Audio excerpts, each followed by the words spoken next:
नमस्कार दोस्तों, मैं हेमंत कुमार स्वागत करता हूं आपके अपने YouTube चैनल साहित्य 24/7 में। दोस्तों, पिछली कक्षा में हमने पढ़ा था वर्ण विचार के बारे में और आज हम उसी कक्षा को आगे बढ़ाते हुए वर्ण विचार के ऊपर ही कुछ महत्वपूर्ण डिस्कस करेंगे। दोस्तों, मैं आपका ज़्यादा समय न लेते हुए आज की कक्षा की शुरुआत करते हैं सरस्वती वंदना के साथ। शुक्लां ब्रह्म विचार सार परमां आद्यां जगत व्यापिनी वीणां पुस्तक धारिणी भवयताम् अजाड्यान्धकारापहाम् हस्ते स्फाटिकमालिकां विदधतीं पद्मासने संस्थितां वन्दे तां परमेश्वरीं भगवतीं बुद्धिप्रदां शारदां बुद्धिप्रदां शारदां। दोस्तों, आज की कक्षा की शुरुआत करते हैं हम वर्ण विचार के साथ में। वर्ण विचार में हमने पहले पढ़ा था कि किस तरीके से इसको हम आगे बढ़ाएंगे और आगे। तो दोस्तों, सबसे पहले हम शुरुआत करते हैं स्वर से। स्वर, आप सभी जानते हैं स्वर किसे कहते हैं। वे वर्ण जिनके उच्चारण में किसी अन्य वर्ण के सहयोग की आवश्यकता नहीं होती है। जैसे वे वर्ण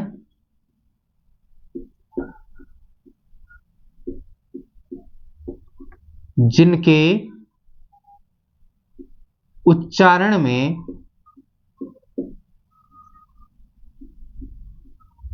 वे वर्ण जिनके उच्चारण में किसी अन्य वर्ण के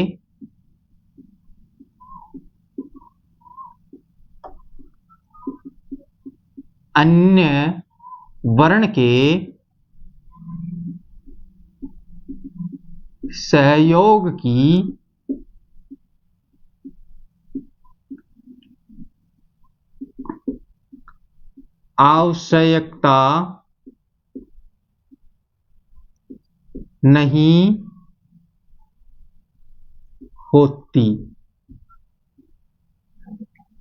है। वे वर्ण जिनके उच्चारण में किसी अन्य वर्ण के सहयोग की आवश्यकता नहीं होती है, अर्थात वे वर्ण जो स्वतंत्र रूप से उच्चारित होते हैं, अर्थात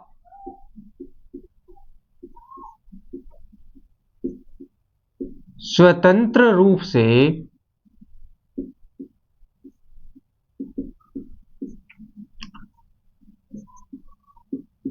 उच्चारित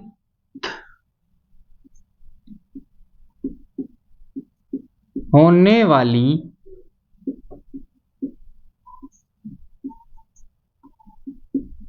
ध्वनियां स्वर कहलाती हैं। स्वर कहलाती हैं।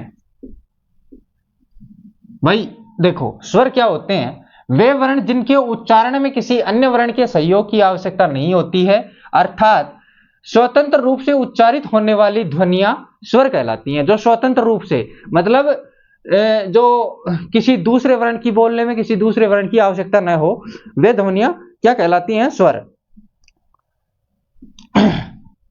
दूसरी परिभाषा लिखेंगे, वे वर्ण,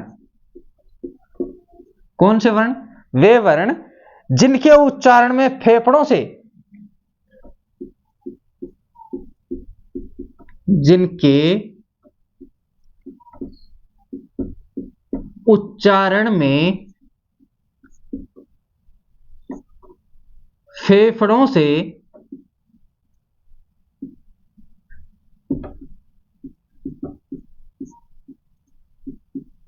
छोड़े जाने वाली, वे वर्ण जिनके उच्चारण में फेफड़ों से छोड़े जाने वाली हवा बिना किसी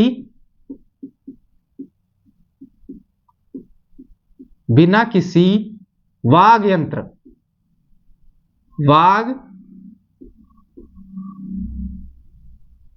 यंत्र को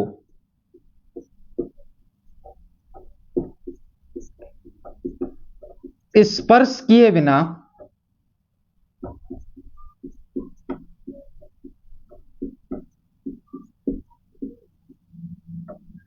वे वर्ण जिनके उच्चारण में फेफड़ों से छोड़े जाने वाली हवा वाग यंत्र के छोड़े जाने वाली हवा वाग यंत्र के सॉरी माफ कीजिएगा वाग यंत्र के किसी वाग यंत्र के एक मिनट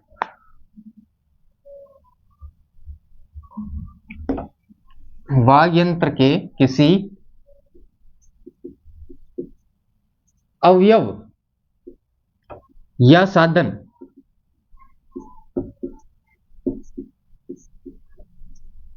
को स्पर्श किए बिना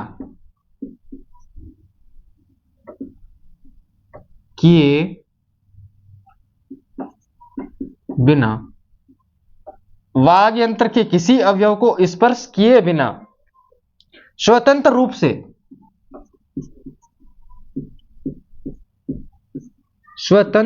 से बाहर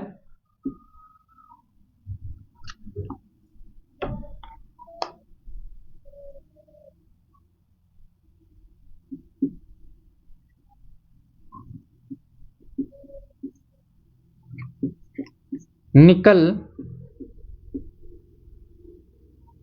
जाती है।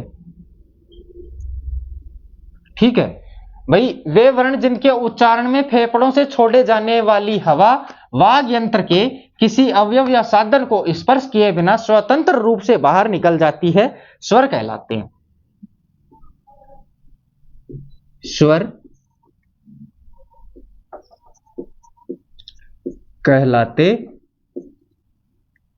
हैं। भाई हमने क्या जाना, हमने स्वर की परिभाषा लिखी है कि वे वर्ण जिनके उच्चारण में किसी अन्य वर्ण के सहयोग की आवश्यकता नहीं होती, अर्थात स्वतंत्र रूप से उच्चारित होने वाली ध्वनियां स्वर कहलाती हैं। ठीक है, दूसरी परिभाषा हमने क्या लिखी, वे वर्ण जिनके उच्चारण में फेफड़ों से छोड़े जाने वाली हवा वाग यंत्र के किसी अवयव या साधन को स्पर्श किए बिना स्वतंत्र रूप से बाहर निकल जाती है, उसे स्वर कहते हैं। ठीक है, अब स्वरों की संख्या,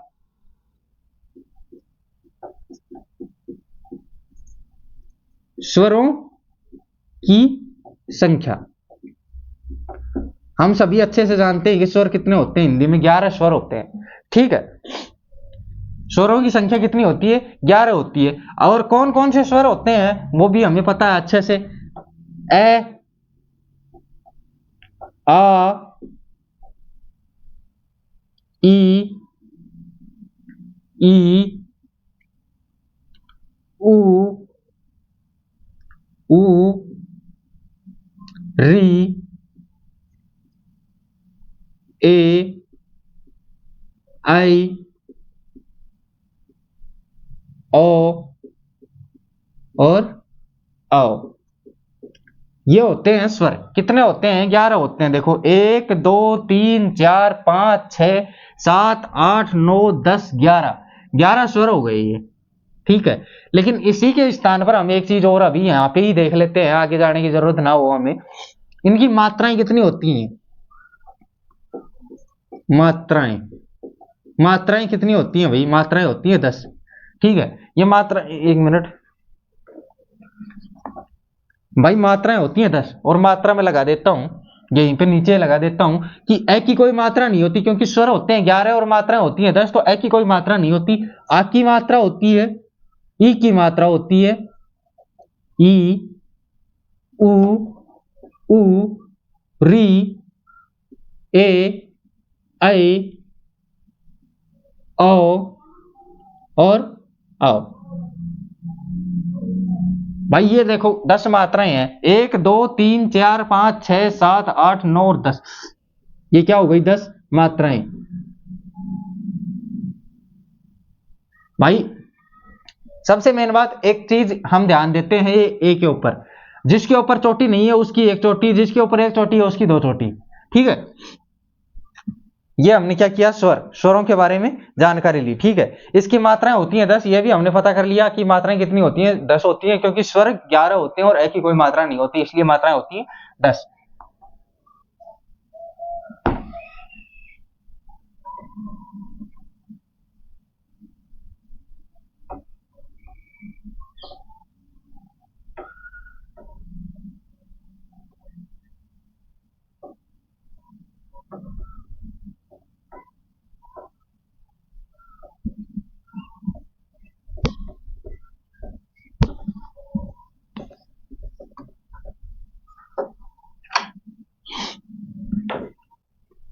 अब लिखते हैं हम व्यंजन।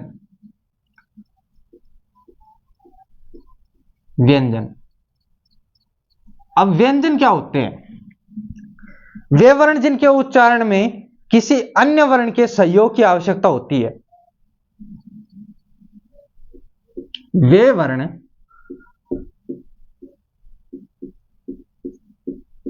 जिनके उच्चारण में किसी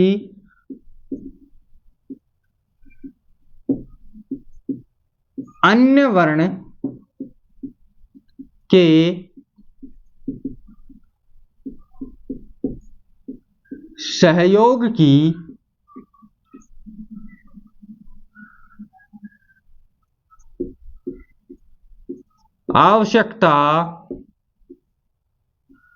सहयोग की आवश्यकता होती है, अर्थात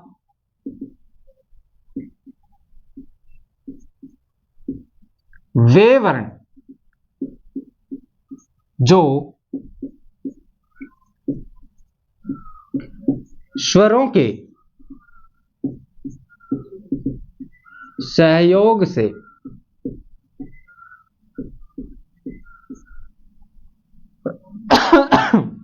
माफ कीजिएगा,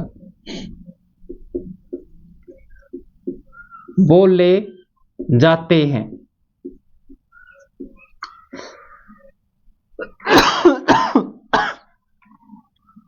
व्यंजन कहलाते हैं।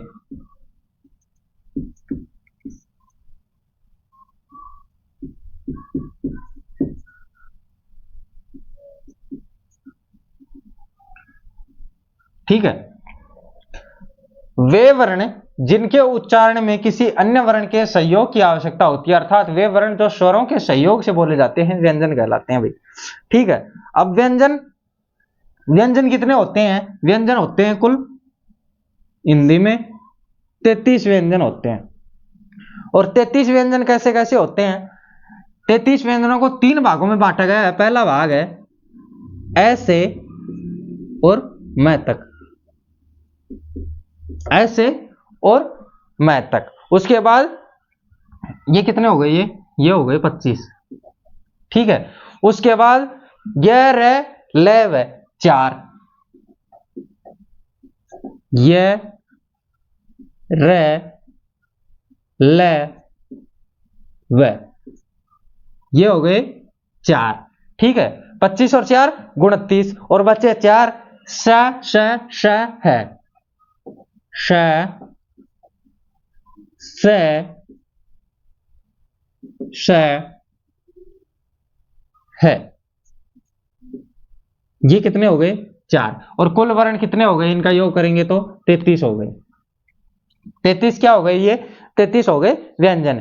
ठीक है, अब देखो, वे वर्ण जिनके उच्चारण में किसी अन्य वर्ण के सहयोग की आवश्यकता होती है, अर्थात वे वर्ण जो स्वरों के सहयोग से बोले जाते हैं, व्यंजन कहलाते हैं। व्यंजन होते हैं 33। सॉरी माफ कीजिएगा, अ लिख दिया मैंने, क है ये।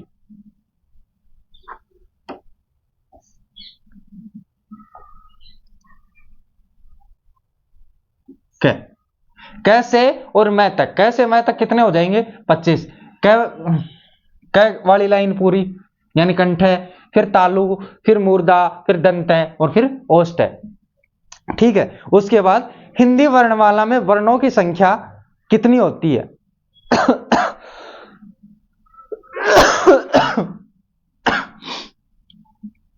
मैं इसको मिटा देता हूं।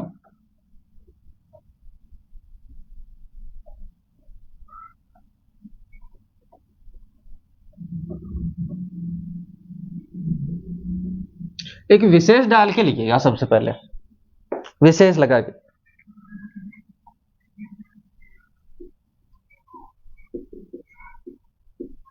विशेष लगा के लिखिएगा। हिंदी वर्णमाला में, हिंदी वर्णमाला में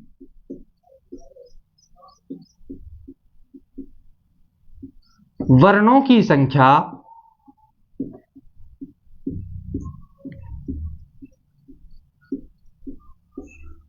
44, 11 तो स्वर और 33 व्यंजन।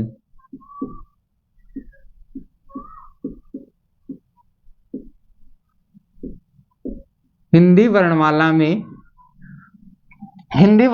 में वर्णों की संख्या 44 होती है, लेकिन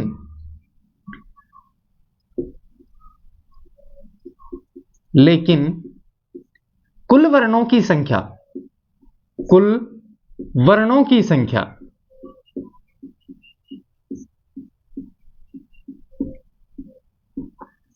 52 होती है।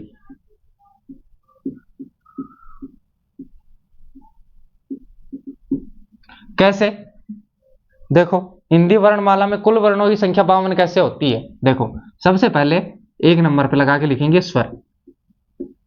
स्वर कितने हो गए? 33। स्वर कितने हो गए? 11। स्वर कितने हो गए? 11। उसके बाद में नंबर 2 पे व्यंजन। व्यंजन कितने हो गए? 33। ठीक है। उसके बाद में 3 नंबर पे अयोगवाह।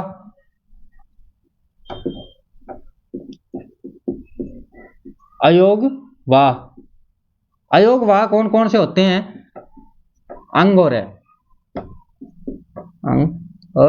ए, ये हो गए अयोगवाह। ये कितने हो गए? 2। नंबर 4 पे उत्क्षिप्त व्यंजन।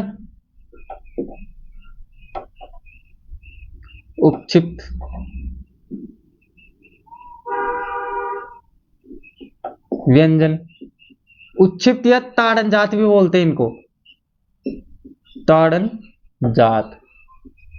ये कितने हैं? उत्क्षिप्त या ताड़न जात 2। कौन कौन से?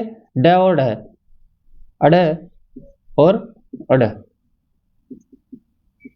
उत्क्षिप्त या ताड़न जात। उसके बाद में संयुक्त व्यंजन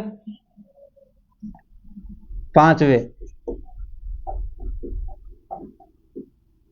संयुक्त व्यंजन कितने होते हैं? 4। कौन कौन से हैं भाई? संयुक्त व्यंजन 4 हैं। क्ष, त्र, ज और एक क्या बच गया? श्र।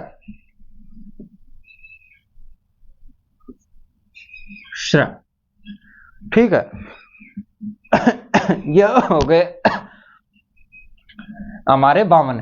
11 और 33 44, 44 और 2 46, 46 और 2 48 और 4 52।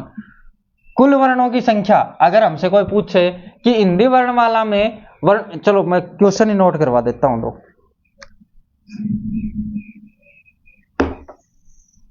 2-3 क्वेश्चन नोट कर लो आप।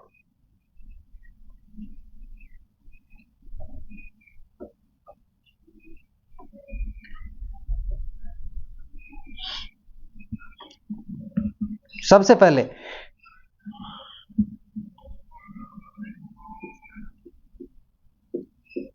हिंदी निदेशालय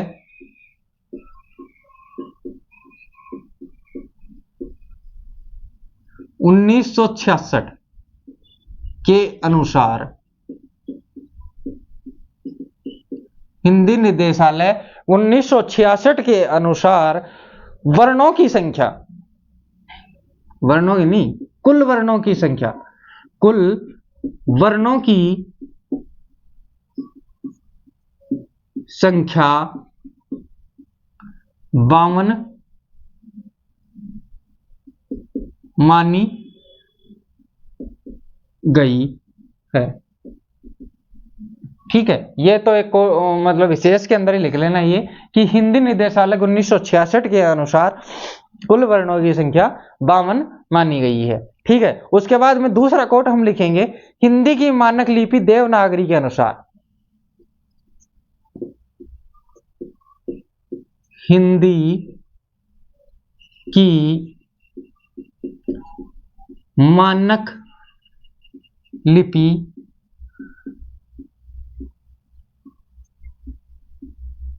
देवनागरी के अनुसार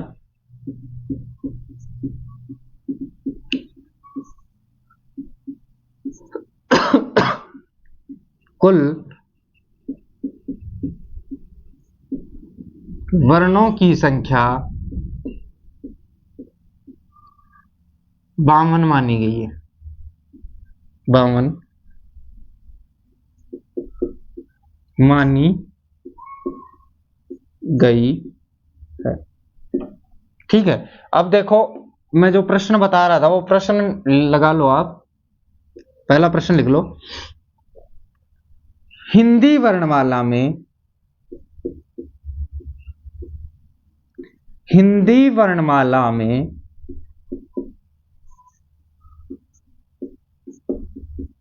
वर्णों की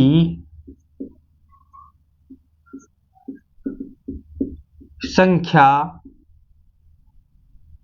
होती है। हिंदी वर्णमाला में वर्णों की संख्या होती है। कितनी लिखूं बताओ? 48, 44, 52 और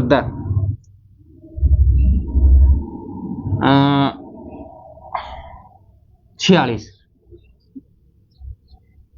ठीक है। क्वेश्चन नंबर दूसरा कोट करना,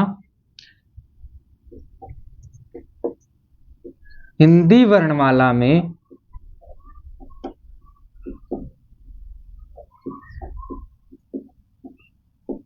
कुल वर्णों की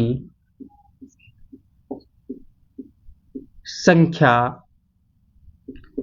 होती है। ऑप्शन हमारे यही है, ए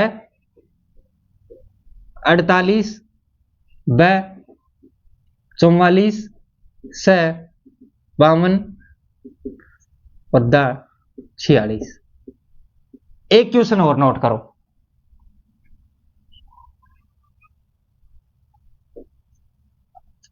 अयोगवाह और उच्छिप्त वर्णों को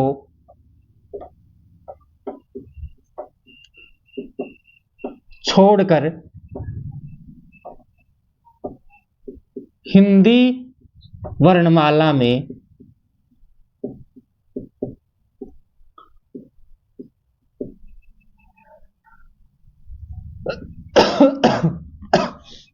कुल वर्णों की संख्या होती है। ऑप्शन यही है,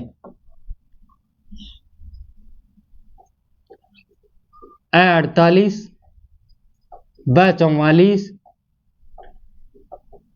स 52 और द 46।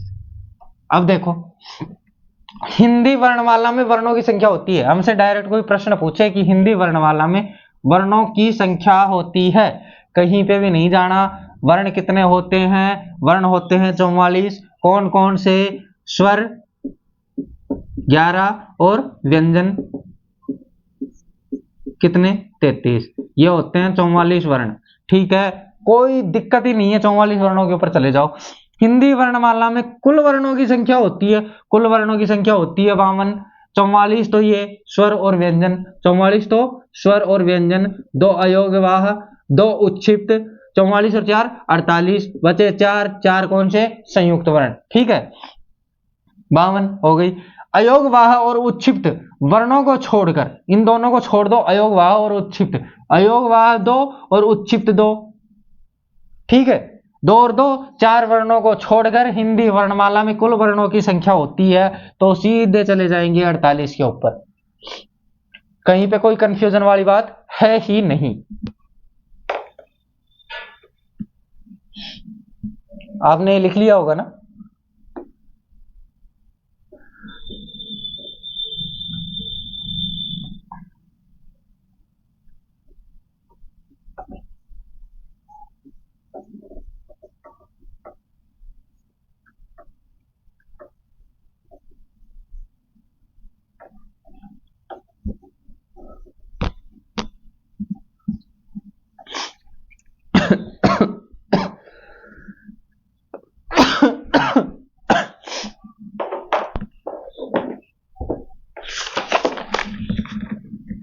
अब आइए, माफ कीजिएगा, आगे चलते हैं। सबसे पहले क्या करेंगे, हम स्वरों का वर्गीकरण पढ़ेंगे। स्वरों का वर्गीकरण। अब ओनली हमें 11 स्वरों के बारे में पढ़ना है और उनका वर्गीकरण करना है। किस किस प्रकार से करेंगे। सबसे पहला, स्वरों का वर्गीकरण कितने आधार पे किया गया है? स्वरों का वर्गीकरण हम पढ़ेंगे 5 आधार पे। ठीक है, 5 आधार पे,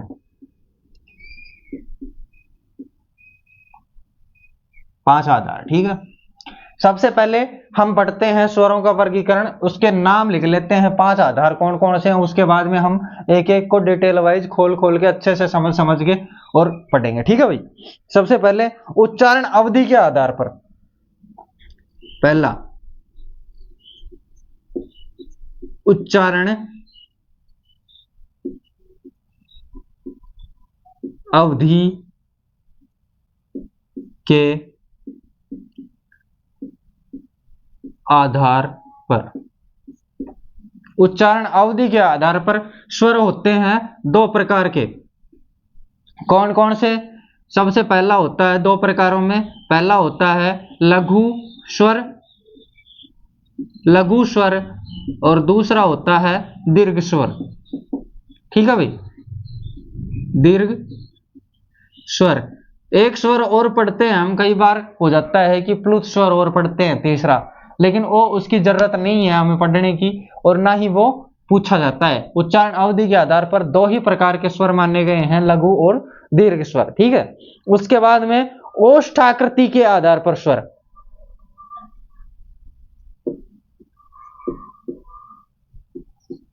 ओष्ठाकृति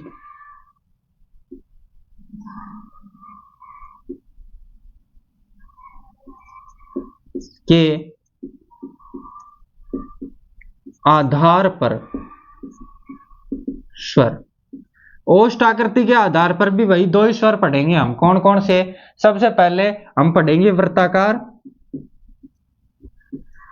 वृत्ताकार स्वर और अवर्ताकार स्वर।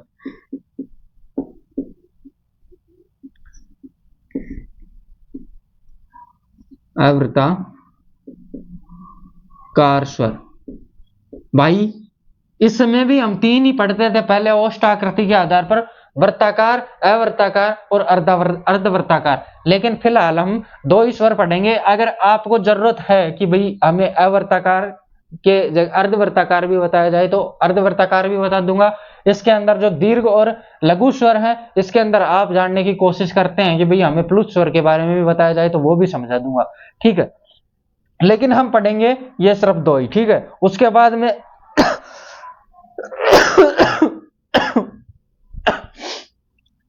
जीवा की क्रियाशीलता के आधार पर स्वर, जीवा की क्रियाशीलता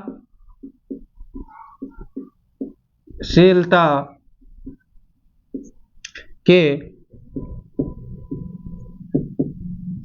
आधार पर स्वर। जीवा की क्रियाशीलता के आधार पर स्वर होते हैं भाई 3 प्रकार के।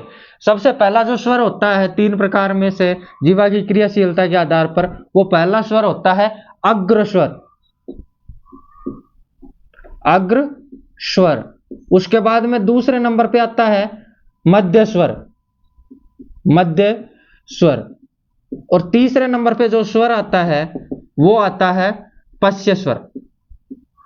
पश्य स्वर इसमें 3 प्रकार के होते हैं, अग्र स्वर, मध्य स्वर और पश्य या पश्च स्वर। अब देखो उसके बाद में चौथे नंबर पे हम पढ़ते हैं, हम वो क्या बोलते हैं, मुख आकृति के आधार पर स्वर। मुखाकृति के आधार पर स्वर। मुख आकृति के आधार पर स्वर होते हैं भाई 4 प्रकार के, ठीक है।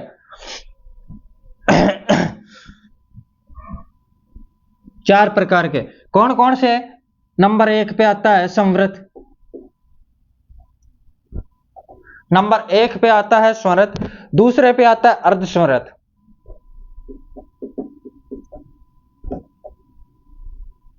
अर्ध संवृत,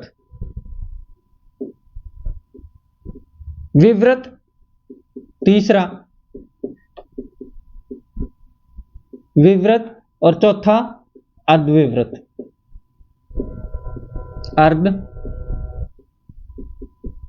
विवृत ये प्रकार हो गए 4। ये कौन कौन, ये किस आधार पे हो गए? ये मुख की आकृति के आधार के ऊपर, मुख की आकृति जैसे बनती है ना उसके आधार पर ये स्वर हैं। अब पढ़ते हैं हम नंबर 5वां जो हमारा आता है नासिका के आधार पे स्वर।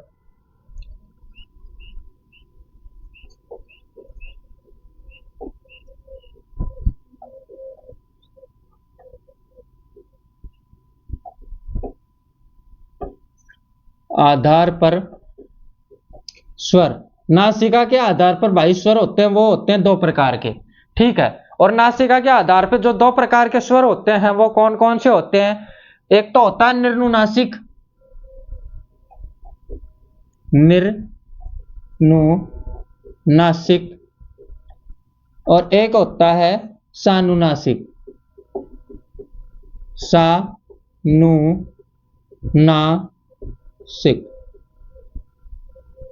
ये होते हैं हमारे 5 प्रकार, ये हम पढ़ने की कोशिश करेंगे, ठीक है भाई। देखो सबसे पहले मैं आपको बता दूं, उच्चारण अवधि के आधार पर जो स्वर होते हैं वो 2 प्रकार के होते हैं, लेकिन पुस्तकों में कईयों में दे रखा है कि 3 प्रकार के होते हैं। कौन कौन से? लघु स्वर, दीर्घ स्वर और प्लुत स्वर और बता रखा है। अगर आप चाहते हैं प्लुत स्वर पढ़ना तो मैं जरूरी है 100% आपको बताऊंगा कि प्लुत स्वर क्या होता है, ठीक है। उसके बाद में ओष्ठ आकृति के आधार पर स्वर। ओष्ठ आकृति के आधार पर स्वर होते हैं 2 प्रकार के, वृत्ताकार स्वर और अवृत्ताकार स्वर। उसके बाद में जीवा की क्रियाशीलता के आधार पर जो स्वर होते हैं, 1 मिनट, ओष्ठ आकृति के आधार पर स्वर होते हैं 2 प्रकार के, वृत्ताकार स्वर और अवृत्ताकार स्वर, ठीक है। लेकिन बहुत सी बुकों में, पुस्तकों में, हमारी कई जगह हमने देखा भी है कि एक स्वर और माना गया ओष्ठ आकृति के आधार पे, वो बोलते हैं कि अर्धवृत्ताकार स्वर। उसके बारे में भी मैं आपको अच्छे से जानकारी दे दूंगा, आपको कहीं पे भी जाने की जरूरत नहीं है। इसके बाद में आता है जीवा की क्रियाशीलता के आधार पर स्वर। जीवा की क्रियाशीलता के आधार पर 3 स्वर होते हैं, अग्र स्वर, मध्य स्वर और पश्य स्वर, ठीक है। उसके बाद में मुखाकृति के आधार पर स्वर। मुख आकृति के आधार पर 4 प्रकार के स्वर होते हैं। कौन कौन से? संवृत स्वर, अर्ध संवृत स्वर, विवृत स्वर और अर्धविवृत स्वर।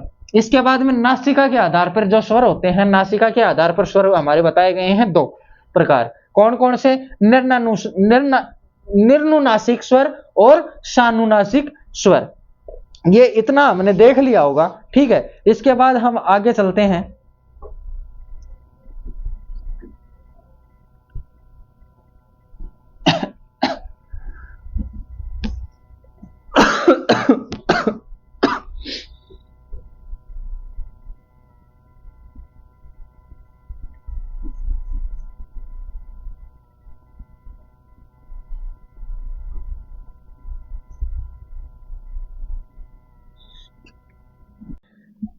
तो दोस्तों सबसे पहले पढ़ेंगे हम उच्चारण अवधि के आधार पर।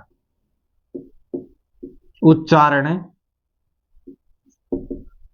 अवधि के आधार पर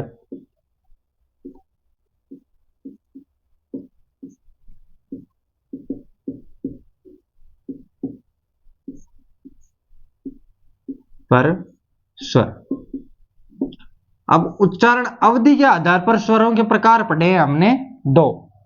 ठीक है भाई, उच्चारण अवधि के आधार पर स्वर कितने प्रकार के होते हैं? 2 प्रकार के। कौन कौन से? सबसे पहला होता है लघु स्वर,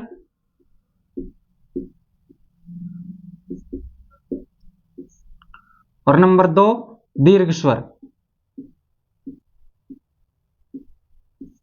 दीर्घ स्वर, एक मैंने आपको बताया था कि एक स्वर और होता है प्लुत स्वर, और मानते हैं बहुत से विद्वान मानते हैं प्लुत स्वर, प्लुत स्वर। लेकिन इसका फिलहाल हिंदी भाषा में कोई औचित्य नहीं है। यह संस्कृत के जो मंत्र होते हैं ना उनमें ही प्रयोग में आता है, लेकिन फिर भी मैं आपको इसके बारे में जानकारी दे दूंगा। तो दोस्तों सबसे पहले डालते हम लघु स्वर। लघु स्वर, अब लघु स्वर क्या होते हैं? वे स्वर जिनके उच्चारण में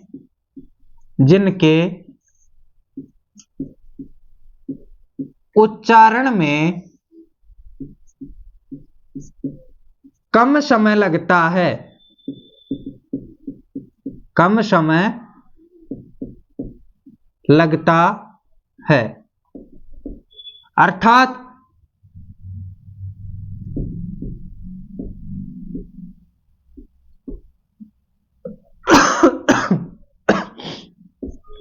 वे स्वर जिनके उच्चारण में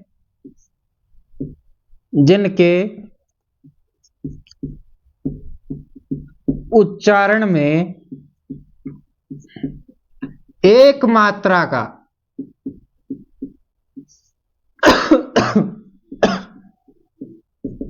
समय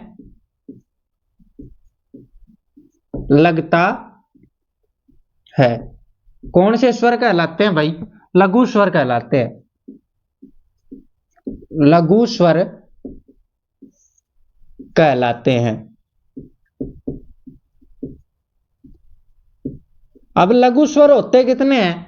लघु स्वर होते हैं कुल 4 होते हैं लघु स्वर। कौन कौन से होते हैं? 4, ए, ई, उ और री। ये 4 क्या है? ये लघु स्वर है।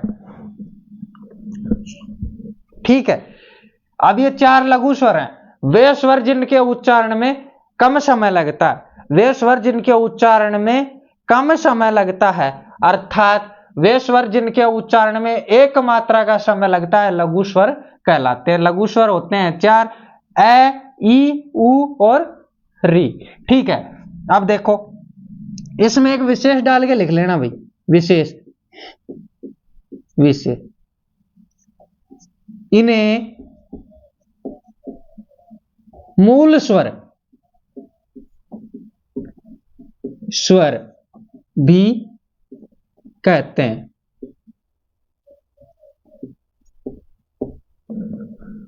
एक विशेष में एक और डाल लेना। इन्हें एकमात्रिक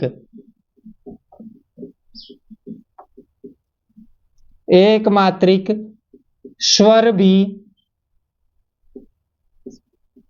कहते हैं। ठीक है, हमने लघु स्वर पढ़ा, वे वर्ण जिनके उच्चारण में कम समय लगता है, अर्थात वे वर्ण जिनके उच्चारण में एक मात्रा का समय लगता है, लघु स्वर कहलाते हैं। लघु स्वर होते हैं ए, ई, उ और री। ठीक है, और विशेष में हमने लिखा इन्हें मूल स्वर भी कहते हैं। क्योंकि ये मूल स्वर क्यों है? क्योंकि इनके आधार पे ही, इन स्वरों के आधार पे ही अन्य जो हमारे स्वर है ना, बाकी बचे 7, उनका भी इन्हीं के द्वारा जन्म हुआ है, इसलिए इनको मूल स्वर भी कहा जाता है। ठीक है, एकमात्रिक स्वर, जो भी दोस्त फर्स्ट ग्रेड की या फिर काव्य शास्त्र जिसने पढ़ा है हिंदी में, वो जानता है कि मात्राओं की गणना की जाती है छंदों में, जिसमें एक मात्रा, द्वय मात्रा और त्रिमात्रा, 3 मात्राओं का प्रयोग किया जाता है। उन मात्राओं को की गणना जब की जाती है तो उनके आधार पे यह एक मात्रिक छंद है। काव्य शास्त्र जब हम पढ़ेंगे तो फिर एक बार इसके बारे में हम चर्चा अवश्य करेंगे। आगे बढ़ते हैं दोस्तों।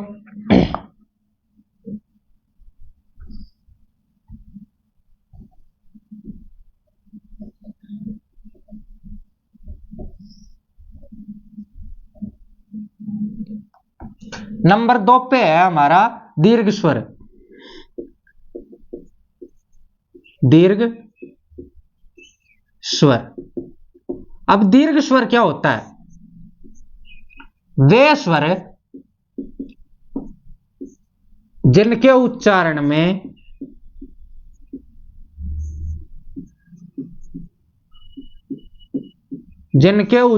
में लघु स्वरों की तुलना में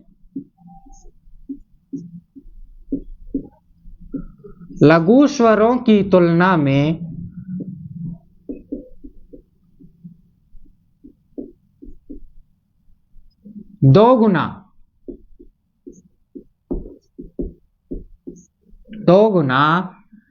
समय लगता है। 2 गुना समय लगता है। अर्थात वे स्वर जिनके उच्चारण में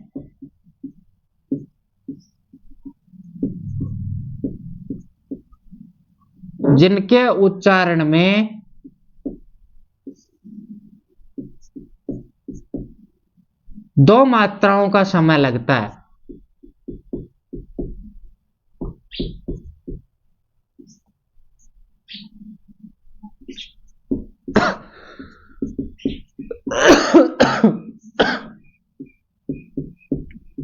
दो मात्राओं का समय लगता है। कौन से स्वर कहलाते हैं भाई? दीर्घ स्वर कहलाते हैं।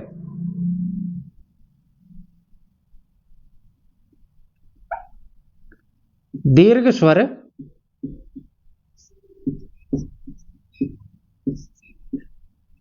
कहलाते हैं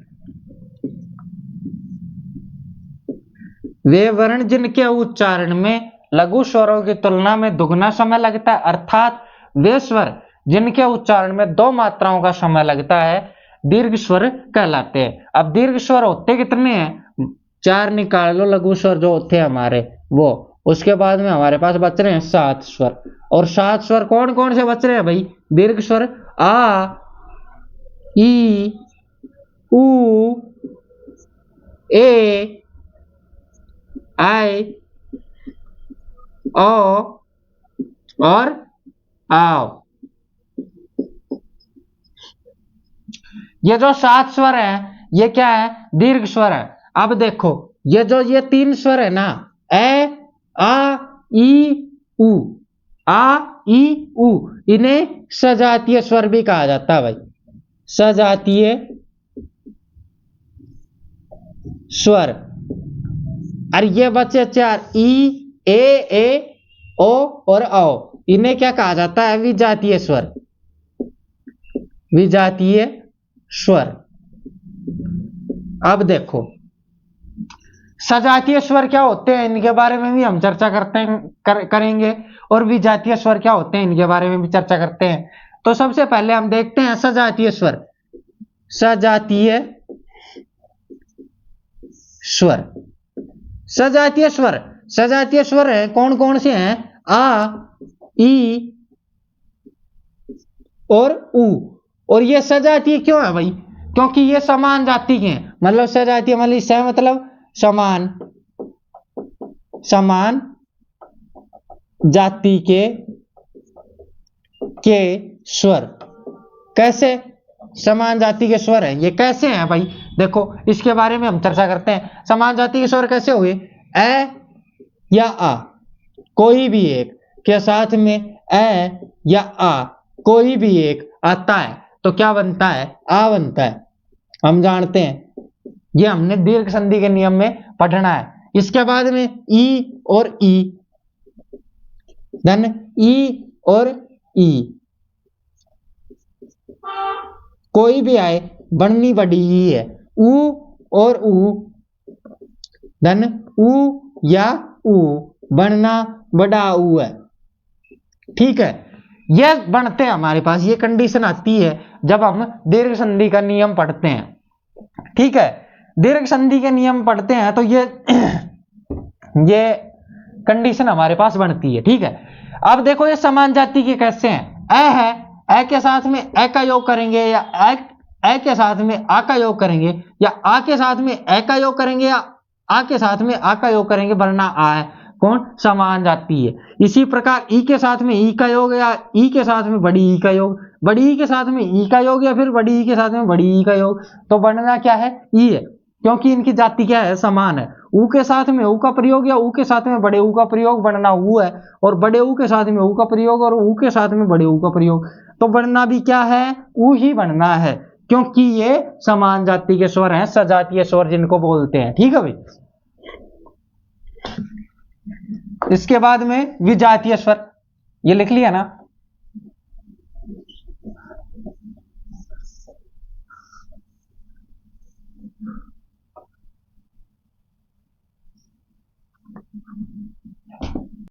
अब क्या है, विजातीय स्वर, विजातीय स्वर, विजातीय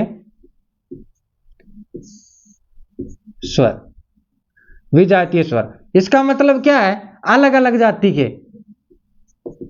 अलग अलग जाति के स्वर। अब अलग अलग जाति के स्वर कैसे हैं, विजातीय स्वर हैं कितने, 4 बच रहे हैं हमारे पास, ए, आए, ओ और आओ। ठीक है, ये 4 स्वर हैं अलग अलग जाति के। देखो कैसे, गुण संधि का नियम काम करता है, ए या आ के साथ में ई या ई के योग से क्या बनता है, ए बनता है। ठीक है, बिना चोटी वाले, जिसकी क्या लगती है, एक चोटी। इसके बाद में ए या आ के योग से के साथ में ए या ए का योग करते हैं तो क्या बनेगा, ए बनेगा, एक चोटी वाले की 2 चोटी। ठीक है, उसके बाद में ए या आ के साथ में उ या उ के योग से क्या बनेगा, ओ बनेगा, और क्या बनेगा, ये। ठीक है, इसकी मात्रा क्या है, ऐसी, ए और आ, धन ओ या आओ, इनका जब योग करेंगे तो क्या बनेगा हमारे पास, आओ, और मात्रा कैसी लगेगी, ये वाली। अब देखो, ए या आ है पहले तो, लेकिन बाद में समान थोड़ी आ रहे हैं, समान जाति नहीं आ रही ना, समान थोड़ी आ रहे हैं, अलग अलग आ रहे हैं। इधर ई आ रहे हैं, इधर ए आई आ रहे हैं, ऊ या ऊ आ रहे हैं, ओ या आओ आ रहे हैं, समान तो आ नहीं रहा, और समान नहीं आ रहा तो कौन सी है, जाति क्या है, अलग है। और अलग अलग जाति के स्वरों के साथ जो योग हुआ है और क्या बना है, फिर ये बन के आए हैं हमारे सामने। अगर ये बन के आए हैं, ये बन के आने के बाद में इनको क्या नाम दिया हमने, विजातीय। विजातीय क्यों दिया, इसका हमें पता चल गया क्योंकि ये समान जाति के नहीं है, जिनका योग हुआ है वो समान नहीं है, इनके समान नहीं है, इनके जैसे नहीं है। ठीक है, अब एक विशेष लगा के लिखिएगा, जिसमें विशेष,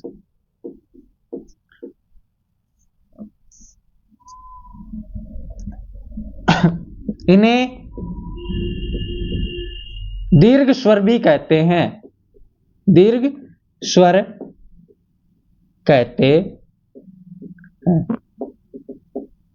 दूसरा विशेष लगा के लिखिएगा, इन्हें द्विमात्रिक स्वर भी कहते हैं, द्विमात्रिक स्वर भी कहते हैं। और तीसरा जो है, एक बिंदु और लगा लीजिएगा, इन्हें संधि स्वर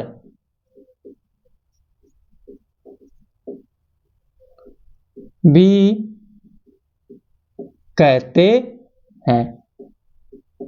ठीक है भाई, ये हो गया हमारा स्वर नंबर 2, जो कौन सा था, दीर्घ स्वर। इसके बाद में आगे चलते हैं।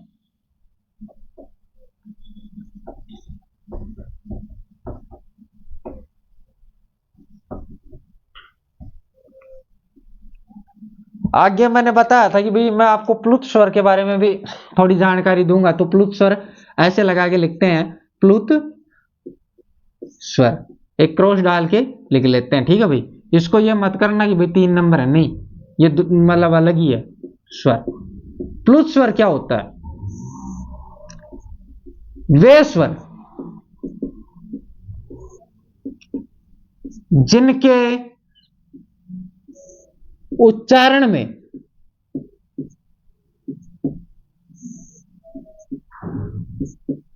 दो मात्राओं से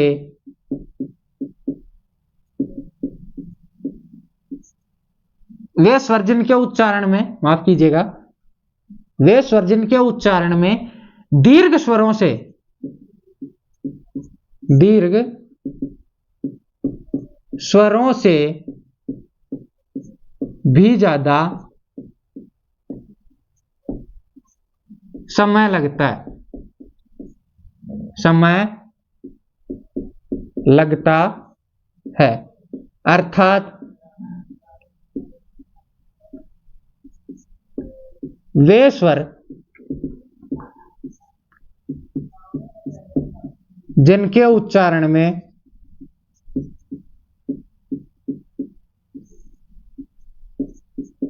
तीन मात्राओं का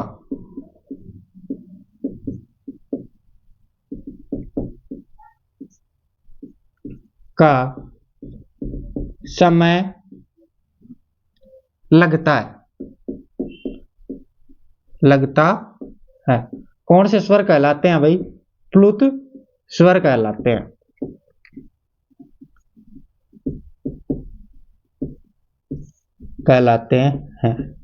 ठीक है, ये हो गए प्लुत स्वर। वे स्वर जिनके उच्चारण में दीर्घ स्वरों की तुलना में भी ज्यादा समय लगता है, दीर्घ स्वरों से भी ज्यादा समय लगता है, अर्थात वे स्वर जिनमें 3 मात्राओं का समय लगता है, प्लुत स्वर कहलाते हैं। प्लुत स्वर का उच्चारण दूर से किसी को बुलाने पर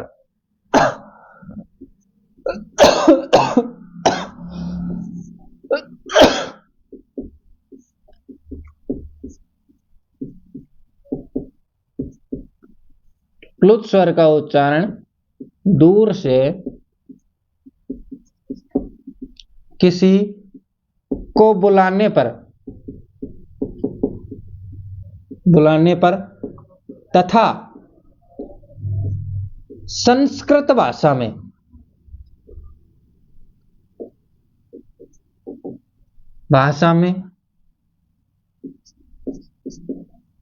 संस्कृत के मंत्रों में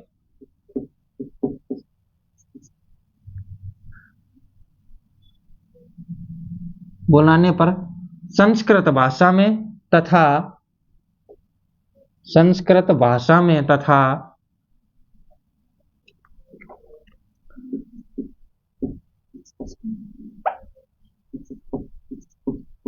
संस्कृत भाषा के मंत्रों में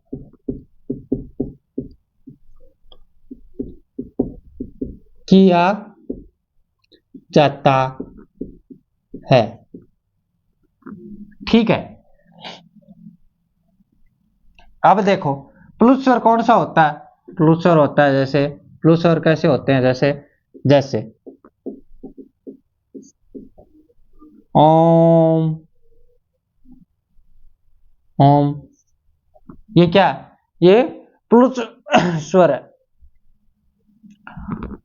ओम, ओम, ओम,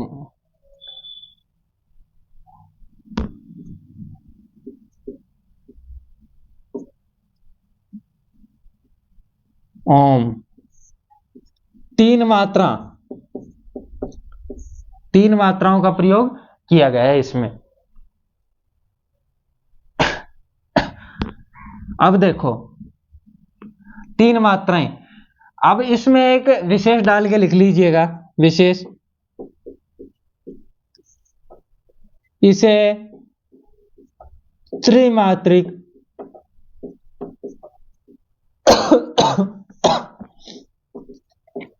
स्वर भी कहते हैं।